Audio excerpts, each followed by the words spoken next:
안녕하십니까. 저는 국회 사무처 등록법인 한국의정연구회 부설 지방의회연구소 소상 겸 교수를 맡고 있는 김인철입니다. 이민 연세가 시작된 지가 꽤 오래됐습니다만은 그래도 새해 변함없이 건강하시고 뜻하시는 바 모두 이룰 수 있기를 기원드립니다. 오늘 제가 여러분과 3시간여에 걸쳐서 소통하고자 하는 강의 주제는 결산검사 지금대로는 안 된다입니다.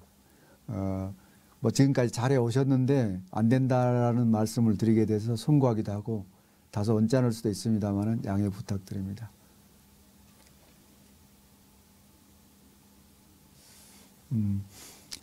저를 좀 간단히 소개해 드리겠습니다. 아마 대면시도 그렇고 특히 비대면으로서는 아마 저를 처음 보게 되고 저 또한 여러분들을 처음 뵙는 것 같습니다. 그래서 다소 시간을 양해해 주신다면 자세하게 저를 좀 말씀드리고 싶습니다. 저는 지방의회 연구소 소장을 하고 있습니다만 원래 꽤 오래전의 얘기입니다만 지방 공무원으로부터 국가 공무원 그리고 국회 공무원으로서 퇴직한 연후에 지금 다시 여러분들 뵙게 됐는데 제가 공직생활을 시작을 지방공무원으로 했고 공직생활을 떠난 연후에 또 여러분과 지방이라는 타이틀을 걸린 지방의 연구소장으로서 여러분 뵙게 됩니다. 제가 오늘 결산검사라는 주제로 여러분들께 말씀드리기 위해서는 김인철이라는 사람이 보니까 결산에 대해서 예산에 대해서 단연간 일해보고 연구한 것 같은데 구체적으로 좀 설명을 듣고 싶다라고 바라는 분들이 계실 수도 있습니다. 사실 저는 그 지방공무원 5년을 거쳐서 국가공무원 5년 그리고 국회 입법고등고시에 합격한 연후에 국회 공무원으로서 20년여 통상 33년여를 국가공무원 내지 지방공무원으로서 봉직을 했습니다. 그러면서 그 과정에 지방공무원 시절에는 지방행정에 대해서 경험한 바가 있고 국가공무원 시절에는 5년여 동안 국가행정에 대해서 경험을 한 바 있습니다. 물론 그때는 예산결산은 준원 아니었습니다. 예산결산은 제가 국회에 들어온 연후에 법제사법위원회, 기획재정위원회, 예산결산위원회를 거치면서 법안과 함께 소관부서의 예산 및 결산을 검토했고 특히 법사에 근무할 때는 모든 공공기관, 중앙부처를 비롯한 공공기관의 법안을 검토하면서 법사의 소관으로 있는 대법원, 헌재, 군사법원, 법무부, 법제처, 감사원 등의 예산결산을 검토하였습니다. 그리고 기획재정위원회 근무하는 시절에는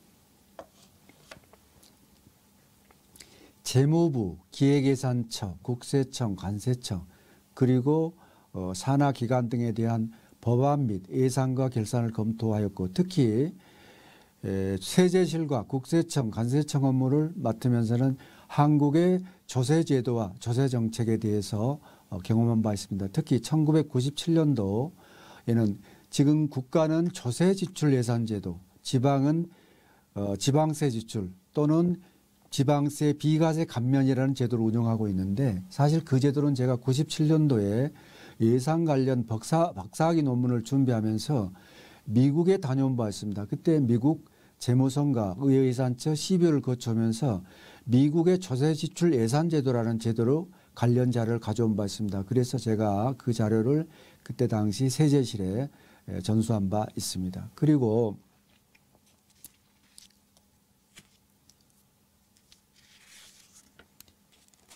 예결위의 전문위원으로 근무하던 4년 경험이 사실은 국가 예산 결산을 모든 중앙부처 내지는 공공기관 그때 당시 지금도 거의 비슷합니다만은 중앙부처가 50여 개 기관이고 되고 공공기관이 그때도 한 330여 개 지금도 같이 유사한 숫자일 겁니다. 기관에 대한 예산과 결산을 4년여 동안 종합적으로 검토했었고 실무적으로는 국회 사무처 예산 담당을 2, 3년 정도 했었고 그것이 끝난 다음에 지금 국회 예산정책처의 전실인 법제 예산실에 예산정책 1, 2과장을 하면서 한국 최초로 국가 예산 전반에 관한 분석 보고서와 결산에 관한 분석 보고서를 발간한 바 있는데, 그게 지금도 국회 예산정책처나 지방의 예산 담당 부서에서 집행부 예산을 분석하는 하나의 틀로 준거되고 있음을 말씀드릴 수 있습니다. 그리고 92년도에 제가 국회 예산 담당을 하면서 그리고 국가 예산을 심의하고 확정하는 국회가 스스로의 예산은 행정부인 기재부의 심사 조정을 받아서 집행되고, 그 집행 과정에 전 과정을 기재부 장관의 컨트롤 아래에 있다는 것을 보고 대단히 놀란 적이 있습니다. 그래서 이건 헌법 원리에 맞지도 않고 어떻게 해서 우리나라 예산법제가 이렇게 되어 있는가 너무나 궁금한 나머지 제가 미국이나 영국 등 선진국의 예산법제를 검토하기 시작하였고, 당시 국회 도서관에 일본이나 미국 등 선진국의 예산서가 와 있지 않았습니다. 그래서 각국의 주재관으로 나가 있는 국회 주재관들을 통해서 해당 국가의 예산서와 결산서를 입수해서 도서관에 비치하게 한 계기가 되었습니다. 그래 그 예산법제를 조사해 보니까 물론 우선 우리나라가 예산이, 특히 조례도 마찬가지입니다만 예산이 법률이 아닌 게 문제인 것이고, 이게 왜 예산이 법률이 아니고 그냥 예산 내지는 비법률로 되어 있는가, 그 연역을 조사해 가기 시작했습니다. 그 연역을 조사해 가서 보니까 이게 일제 때, 그리고 구한말 일제 때 예산제도가 우리나라에 식민되면서 영미나 선진국에서는 이미 예산이 법률로 제정되면서 입법사항의 하나로서 운영이 되고 있는 것을 일제 때 이등 박문희가, 이토 히로부미가 서구 예산제도를 도입하면서 일본식으로 예산식으로, 그러니까 행정의 일환, 입법의 일환이 아닌 행정의 일환으로 변작했다는 사실을 발견하게 됐습니다. 그래서 이걸 그냥 구두로 얘기해서는 안 되겠다 해서 제가 박사학위 논문을 준비하면서 97년도에 예산 법률에 관한 연구로 박사학위를 취득하게 됩니다. 이게 바로 제가 예산 업무를 92년도에 시작하면서 문제로 발견했던 예산법제를 예산법률로 안성했던 논문제입니다. 그리고 이 논문이 나온 지 97년이니까 한 20년이 지난 2018년 3월 달에 대통령이 대한민국 헌법 개정안을 제안하면서 예산을 법률로 한다는 근거 규정을 만들게 됩니다. 이게 제가 예산에 임하여 나름대로 연구 결과를 그 성과로 연결시킨 하나의 예라고 될 수 있겠습니다. 그래서 지난번에는 헌법 개정안이 그냥 지나갔습니다만 앞으로 헌법 개정 시에는 틀림없이 예산이 법률로 제정될 것이고, 그 다음에는 지방자치단체도 따라서 예산을 조례로 제정해서 운영하는 그런 계기가 될 것이라는 걸 말씀드리면서 본 강의에 들어가겠습니다.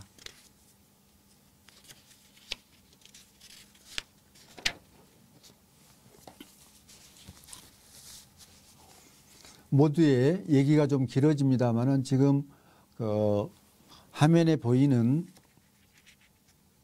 자료는 지난 1월 13일 날 시행된, 그러니까 지방자치법 개정 내용 중에 일부인데, 이게 그 88년도에 전부 개정 이후에 무려 32년 만에 전부 개정이라고 설명을 하고 있습니다. 근데 그 내용 중에는 종래 10장에 175조에 불과하던 지방자치법 조문이 12개장 211개 조문으로 확대 개편이 됐습니다. 근데 그 중에 우리 예산 결산과 관련된 조항이 하나 들어 있습니다. 지금 예산 결산과 관련해서 의회에서 예산을 승인하기 전에 결산 검사 단계가 있게 되는데, 그때 결산 검사위원을 의회가 위촉을 하는데 그 위원 수가 기초의 경우는 3인 내지 5인, 강역인 경우는 5인 내지 10인으로 되어 있는데, 지금 그 수가 기초의 경우는 7인 내지 3인 내지 10인, 광역의 경우는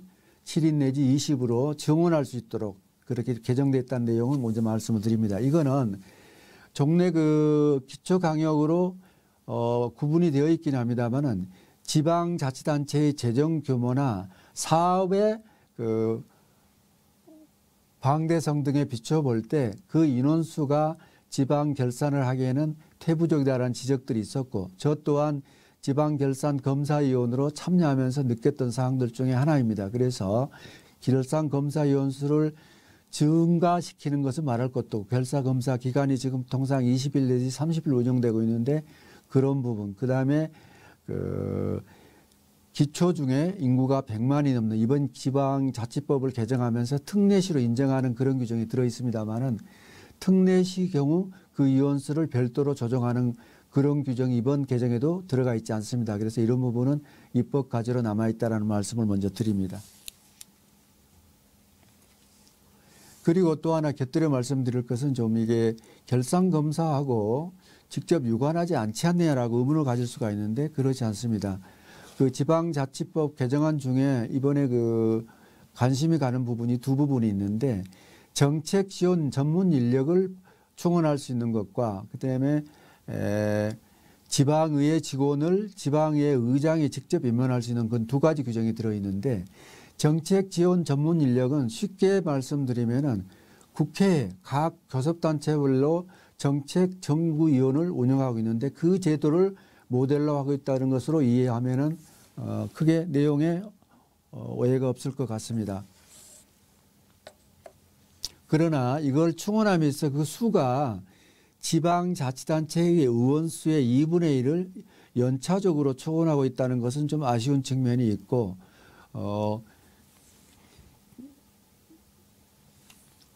지방의회 사무직원을 임명하는데 그 수와 계급 등을 또 대통령령으로 정하고 난 다음에 조례로 정할 수 있도록 되어 있어서 그 구체적인 내용을 아직 파악하기는 이른 단계이기도 하고 지금 지방자치의회에서는 개정된 지방자치법과 시행령안 조례 등에 의해서 지방의회 공무원들을 충원하고 그걸 준비하는데 지금 상당히 분주한 그런 시기일 것 같습니다. 그런데 지금 지방의회 사무직원 독립과 관련하여서는 우리가 조금 관심을 가져야 될 부분이 있습니다.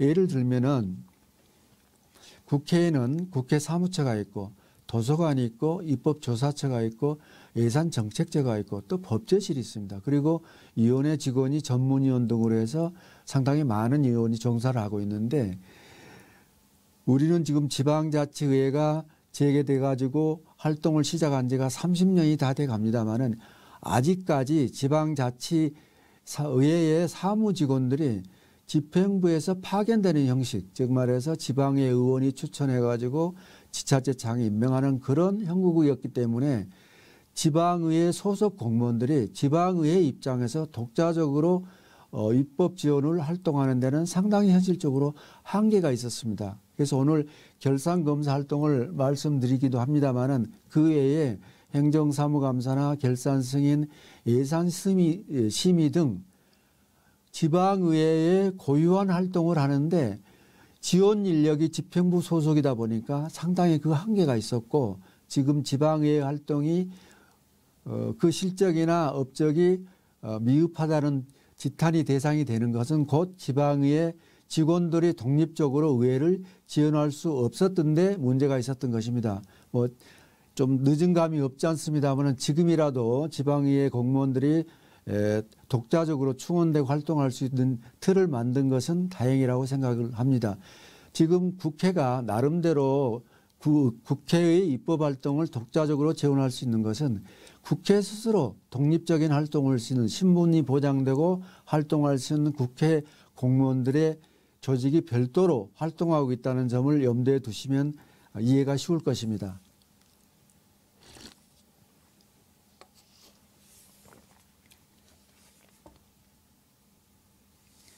여기서 하나 제가 말씀드리고 싶은 것은 제가 2017년도에 그 지자체 기초와 강역 몇 군데 결산검사위원으로 활동을 하기 시작했습니다. 맨 첫 해인 1917년도에 경기도의 특정 시의 지자체 결산검사위원으로 활동을 하면서 발견한 사실인데, 아까 말씀드린 사항을 중복해서 말씀드리는 것이 될 수도 있겠습니다만은, 이거는 모든 주민이나 관심 있는 분들이 지방의 활동이나 지자체의 역량을 위해서 관심을 가져야 된다는 측면에서 강조 말씀을 드리고자 하는 것입니다. 그때 지방자치단체에 그 예산 결산 심사를 하면서 지방의회 사무처에 나와 있는 직원들을 지방의회 의장이 추천해서 지방의회의 견제나 감시 의 대상인 집행부의 장인, 지자체장이 지방의회 공무원들을 일촉하고 있다는데 저는 대단히 놀랐습니다. 그래서 이거는 그냥 말로 건의 정도로서는 의미가 약하겠다 하여 결산검사 의견서의 내용을 첨삭하면서 그때 일간신문에 제가 기고를 했습니다. 그 기고 내용이 지방의회 공무원법을 제정한다는 것이었고, 이 기사를 접한 모 국회의원이 법제실에 의뢰를 해서 지방의회 공무원법을 발안해 가지고 이게 그 지방의회 공무원들의 인사가 독립되게 하는데 하나의 단초가 되는데, 적지만 제가 기여했다는 사실을 말씀드리고자 해서 제가 수록을 했습니다. 뭐 자랑 같습니다만은 누구든 이렇게 관심 있게 지방자치 제도에 흠이 있는 부분은 법이면 법, 제도면 제도, 정책이면 정책, 그 개선책을 제시하고 그것이 개선될 수 있도록 노력해야 우리가 몸담고 있는, 주민으로서 몸담고 있는 지방자치단체가 자치적으로 활동할 수 있다라는 말씀을 드리는 겁니다. 그런데 자, 지방의회가 하는 일이 법안 심사도 있고 사무감사도 있고 예산심사도 있고 결산심사도 있고 활동이 많은데 유독 김인철 박사는 오늘 결산검사냐라고 의문을 가질 수 있겠습니다. 그리고 결산검사가 뭐 그런 대로 잘해온 걸로 알고 있는데 이대로는 안 된다라고 부정적인 시각을 가지고 있는 이유가 궁금할 수 있습니다. 그래서 제가 왜 지금 결산검사인지를 좀 몇 가지 예를 들어서 말씀을 좀 드리고자 합니다. 자, 올해 의회의 그 일정을 한번 예상해 보면은 뭐 다 알고 있는 바와 같이 연초에 임시회를 개회해서 업무 보고를 받았을 겁니다. 그리고 입법 활동을 할 것이고요. 일정적으로는 4월과 5월에 결산검사 활동을 하도록 되어 있습니다. 왜냐하면은 뒤에 결산 과정에서 말씀을 드리겠습니다만은 12월 31일에 회계연도가 마감이 되면은 출납회기가 마감이 되고 2월 10일 날 출납 사무가 마감이 되면은 결산서 작성에 들어가고, 지방자치법은 결산이 끝나고 나서 80일 이내에 지자체가 의회가 의뢰하는 결산검사위원회 결산검사를 받은 결산검사 의견서를 첨부하여 의회에 결산서를 제출하도록 되어 있습니다. 그래서 이거는 그 불변의 일정입니다. 그러나 지금 아시는 바와 같이 3월 9일 날 대통령 선거가 내정되어 있고 6월 1일 날 지방선거가 예정되어 있기 때문에 다분히 지방의회 의원들이나 지방의회 직원, 뭐 관련된 분야에 있는 사람들은 이 선거에 영향을 받을 수밖에 없습니다. 그래서 결산검사 활동을 제외한 나머지 활동에는 관심을 갖기가 어렵다. 그 다음에 또 하나는 6월 1일 날 지방총선이 있기 때문에 더더욱 6월 1일 날 당선되는, 특히 매번 그 지방의회가 구성되는 그 예에 비춰보면 초선 의원들이 대다수를 점하는 지방의회의 경우 총선이 끝나자마자 바로 사무감사나 결산 승인 절차에 들어가기는 시간이 촉박할 겁니다. 그래서 지금 주어진 시간에서 지금 여건하에서 할 수 있는 것은 결산검사이고, 또한 결산검사가 다음에 이어지는 결산 승인이나 사무감사, 예산심의의 그 단초가 되고 이것을 가이드하는 중요한 절차라는 것 때문에 이 결산검사를 중시해야 된다, 그 말씀을 드리고, 어차피 상반기에는 결산검사위원들에 의한 결산검사가 중심이 될 수밖에 없다라는 말씀을 드립니다. 그래서 지금 잠깐 말씀드렸습니다만 지방자치법은 지방의회의 주요한 기능, 그 권한, 의결사항을 정하고 있습니다. 그것 중에는 지금 말한 결산 승인과 행정사무감사, 예산심의확정, 여기에는 지금 표시하지 않았습니다만 조례의 제정 및 개정 폐지 등이 있는데 지금 지방자치법이 정하고 있는 사항을 토대로 발표해 보면은 아이고 죄송합니다. 입이 이렇게 너무 마릅니다.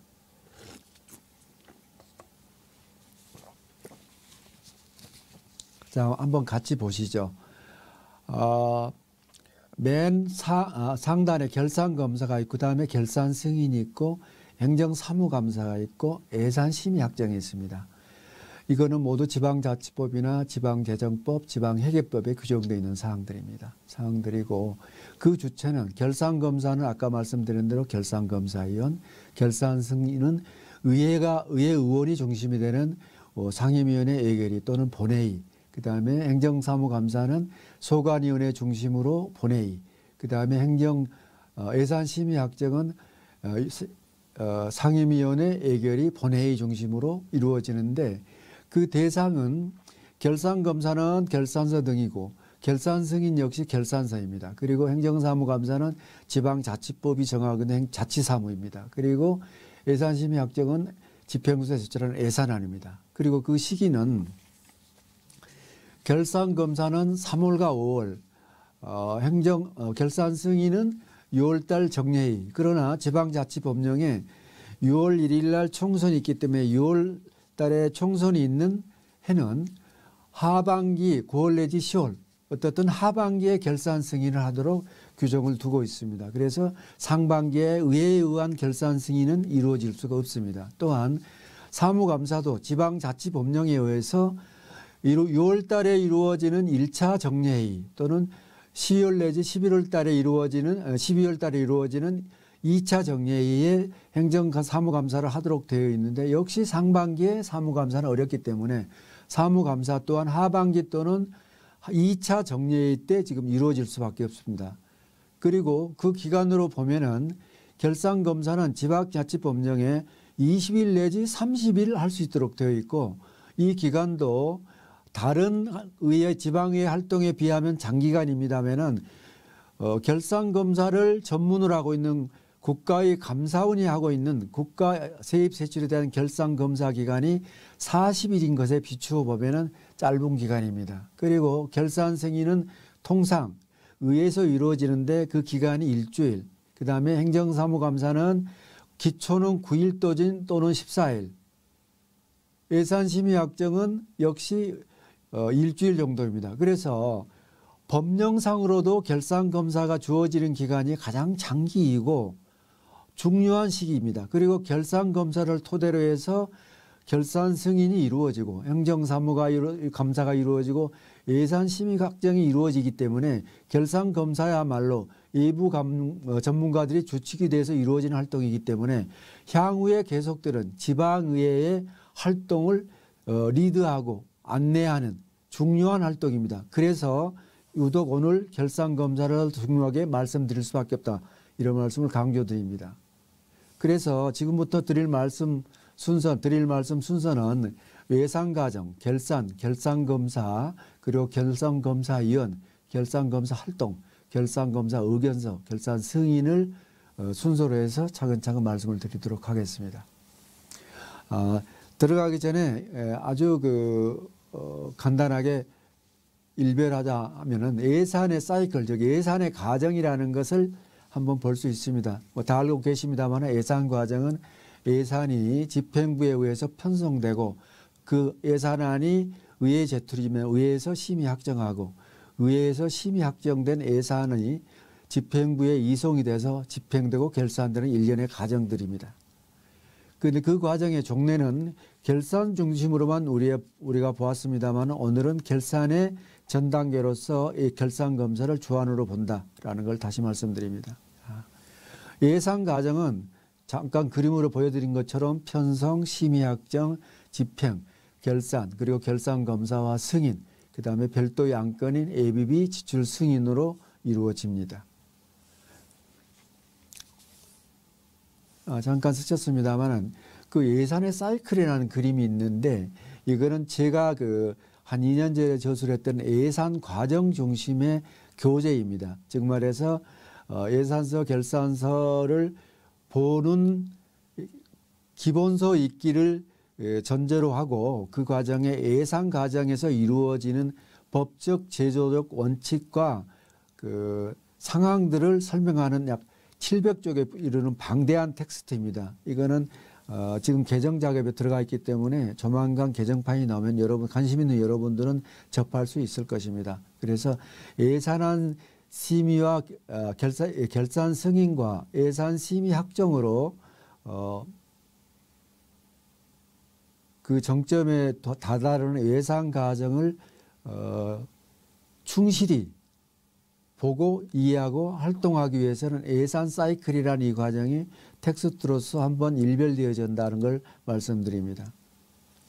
그런데 지금 예산 편성이나 심의, 집행, 결산 검사 전 과정을 아우르는 행정부 관리, 즉 말해서 국가 중앙정부나 지방정부의 관리의 핵심 축이 있습니다. 이게 소위 말하는 성과관리 시스템인데 이 성과관리 시스템은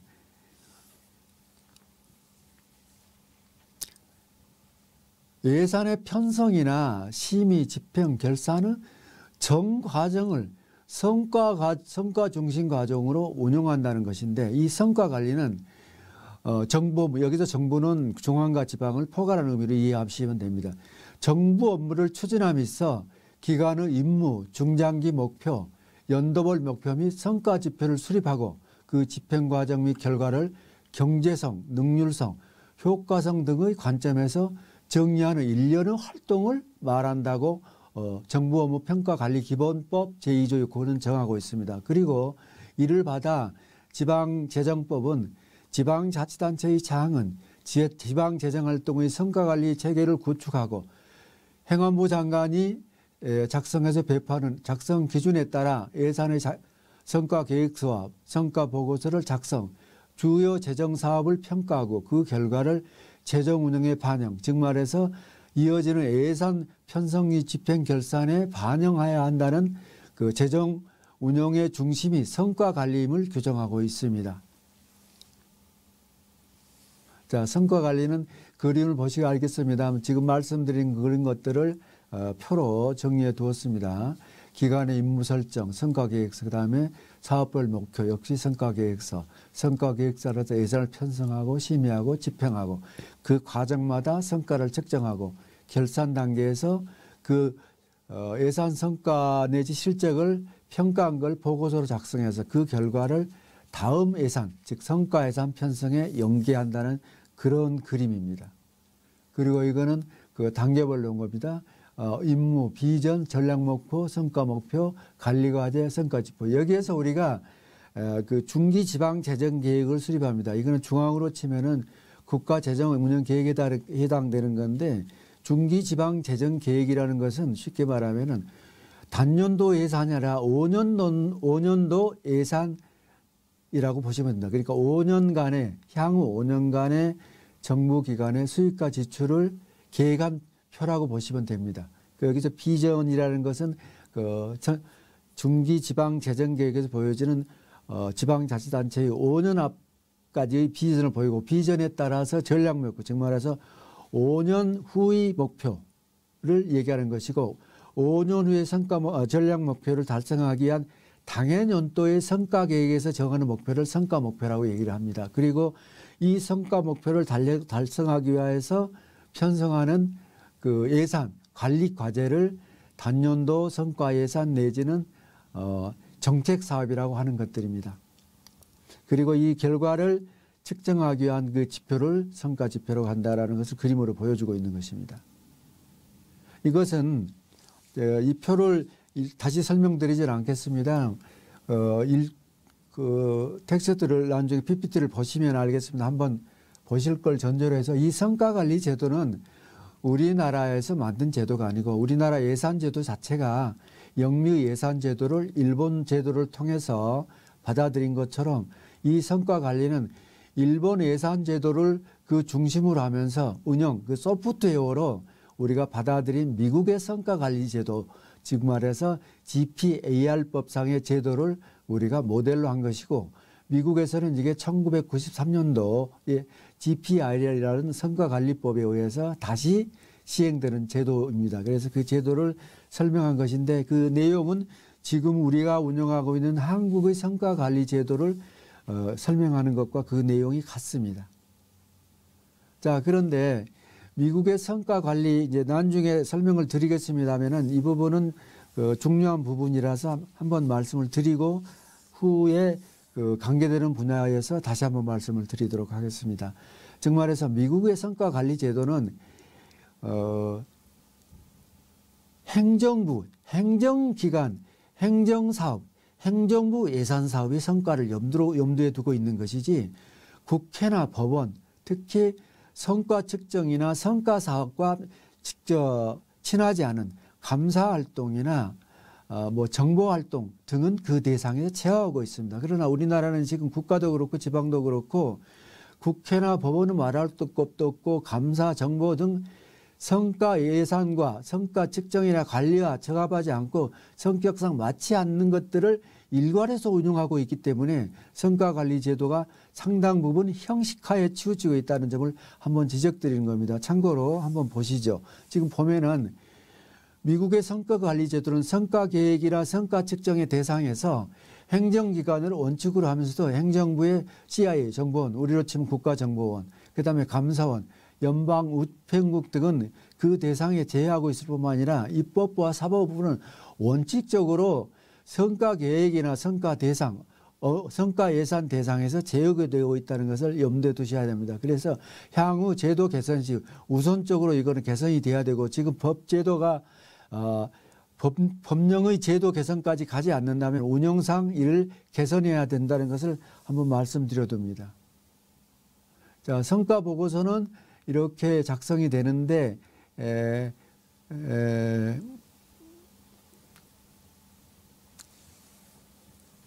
성과보고서 검사나 승인, 평가에 있어서 단위사업 부분이 있는데 1, 2, 3, 4, 6가 있습니다. 이 중에 그 향후 개선사항이라는 게 나옵니다. 바로 이게 성과보고서상의 이 내용이 결산검사 시 확인이 되고, 이 확인된 내용이 결산 승인 시 반영이 되면은 이 성과보고서상의 내용은 적어도 다음 연도 예산, 성과예산 편성 시는 연계가 돼야 되는데, 지금 확인한 바로는 이 성과보고서상의 개선사항 등이 다음 성과예산에 연계되고 있는 부분이 상당히 미흡하다는 것이 도출되고 있습니다. 그래서 그 예산 과정 중에 두 번째 단계가 정부에서 편성이 되면 의회에서 심의를 하게 되는데, 이 예산 심의 중에 지금 그 예산 심의 매뉴얼이라는 책자가 있는데 이를 다 설명드릴 수는 없고, 예산 심의의 전전 단계로서 결산 승인, 그리고 사무감사, 그리고 결산 검사가 있는데, 지금 예산 심의라고 해서 예산 결산 심사 기법 등의 그 과목으로 지방의회 의원들을 상대로 해서 교육이 이루어지고 있는데, 이 부분은 그때 주어지는 2시간 내지 3시간으로서는 그 내용을 전수하고 전달받기는 상당히 한계가 있습니다. 그래서 예산 심의 과정을 뭐 그게 기법이든 요령이든 매뉴얼이든 좋습니다. 하여튼 별도 과목으로 특정해서 과목이 이루어져야 되고, 예산 심의 중에서 특히 지방투자사업심사 또는 보조사업, 지방보조금, 타당성 조사 등은 별도의 개별 과목으로 특정해서 공부가 이루어져야 된다는 말씀을 우선 좀 드립니다. 드리고, 이 예산 심의에 들어가기 전에 중요한 것은 앞으로 결산 검사와도 유관이 됩니다면은 지출의 분류를 염두에 두셔야 되는데, 여기에 지출의 분류는 기능별, 조직별, 목적별이 있습니다. 목적별이 있는데,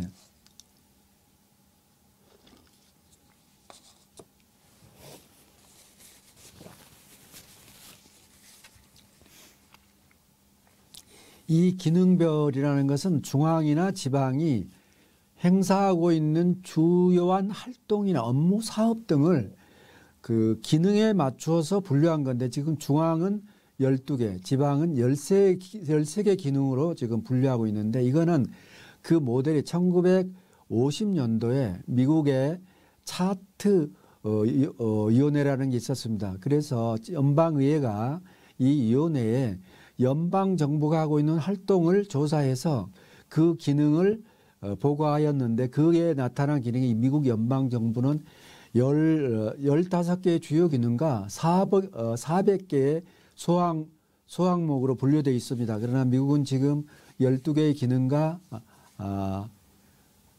2,000여 개의 단위 사업 소항목으로 지금 연방정부 예산 사업이 이루어지고 있습니다. 그런데 우리나라는 지금 기능별을 중심으로 해서 그 기능에 따라서 조직별로 예산이 편성이 되고 조직별로 또 목적별로 정책 사업별로 성질별로 예산이 이루어지고 있는데 지금 결산검사와 관련해서 가장 유관한 것은 이 기능별 분류입니다. 기능별 분류를 한번 잠깐 보시고 지금 지방자치단체는 13개 기능으로 51개 분야를 지금 운영하고 있습니다. 이 중에 그 구성비를 보면은 가장 큰 게 사회복지 등 해서 13개 기능이 있습니다. 이 기능이 있는데 왜 여기서 기능별 결산검사를 하는데 기능별 검사 세출 방법 분류를 설명을 드리냐면은 이게 상호 행적으로 연계되어져 있기 때문입니다. 다음 편 한번 보시죠. 자, 지금 지방자치사무가 있고 기능별 지출이 있고 지금 말씀드린 세출이 있고 정책사업이 있습니다.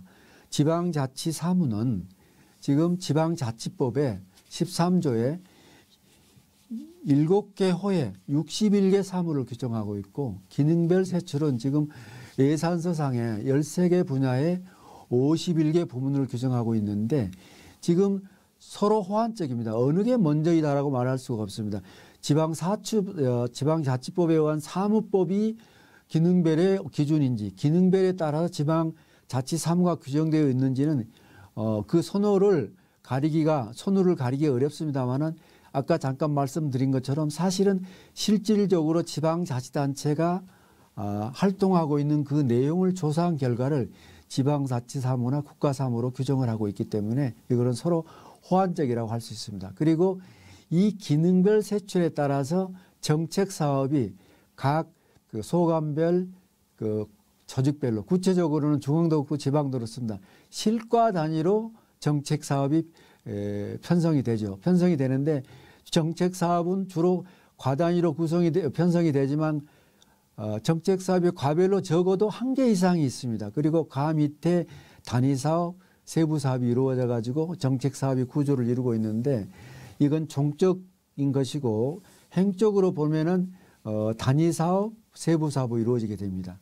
그래서 그 자치사무를 대상으로 한 행정사무감사, 기능별 세출 등 세출을 중심으로 예산심의나 정책사업 또는 이들 결산을 중심으로 하는 결산검사나 결산승인이 결국은 별도의 기능들이 아니고 서로 행적으로 유기적, 입체적으로 유관되어 있다는 사실을 확인하시고 사무감사나 결산승인, 결산검사, 예산심의 약정이 서로 연계된다는 사실을 염두에 두시고 결산검사에 의한 오늘의 어떤 그 소통이나 의견 개진을 통해서 이루어지는 그 내용은 결국은 이러한 의회의 다른 기능과 유관하게 계속된다라는 것을 말씀드립니다. 왜 안 넘어가죠? 그래 정책 사업은 그 사실은 우리 나라에서 이것도 개발한 게 아니고 미국이 그 요즘 말씀드리면은 그 미국 대공황 시절에 TVA 테네시 계곡 개발공사 사업을 중심으로 한 공항 극복 뉴딜 정책 일환으로 이루어졌던 그 테네시 계곡 개발 사업 구조가 지금 우리가 말하는 정책 사업, 단위 사업, 세부 사업의 구조이고 이 그림에 나타나는 상위의 위쪽의 그림이 그 법을 사인하는 프랭클린 루스벨트고 그 사인에서 이루어지는 테네시 계곡 개발 사업에 이루어진 그 댐 건설의 일부를 보여주는 겁니다. 참고로 들어가서 시간이 있을 때 한번 보십시오만은 그 테네시 개발 사업의 그 프로그램 내용을 간단히 적시하고 있습니다. 이번 시간에 그 설명은 제가 좀 너무 급히 서두르다 보니까 좀 말이 빨라지고 도서가 좀 왔다 갔다 했습니다만은 이 내용은 무슨 얘기냐면은 결산검사로 가기 위한 예상 과정의 도전과 왜 결산검사를 먼저 공부해야 된다는 공부해야 되는지를 그 당위성이나 현실적인 필요성을 설명하기 위해서 지금 그 정책 사업까지 말씀드립니다. 드리고 자치사무와 기능별 세출 정책 사업은 이렇게 그 표로 연결 지을 수 있고 이거는